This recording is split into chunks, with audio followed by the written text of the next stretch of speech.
korang kena tahu 3 benda ni sebelum korang pergi ke Pulau Tioman. Kalau korang naik daripada JT Mersing, aku pecahkan kepada 3 lokasi yang berbeza. Pertama, Genting. Kedua, Kampung Tekik. Dan yang ketiga, Kampung Salang. Tempat aku turun ni, korang boleh main basikal tau. Dari Kampung Air Batang, Kampung Tekik ke Kampung Lalang, dia dalam 5.6 km. Sangat seronok kalau korang nak naik basikal. Even korang boleh berlari pun. Kalau korang nak lari, nak chill-chill dengan suami korang, dengan isteri korang, dengan family korang, naik basikal dan berlari, inilah tempat dia. Tu tempat ni korang boleh tengok banyak gila kelawar. Ada lapangan terbang, ni kat Kampung Tekik. Bukan tu je, banyak gila fasiliti dekat area sini. Ada klinik kesihatan, ada pusat pendidikan, jawatan kastam pun ada.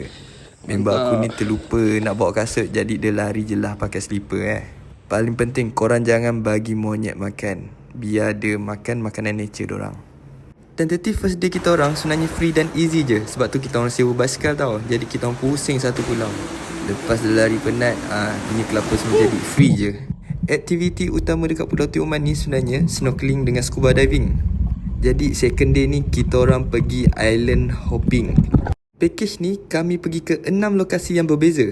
Dapat tengok anak jerung, dapat tengok penyu, dapat tengok landak laut dan batu karang.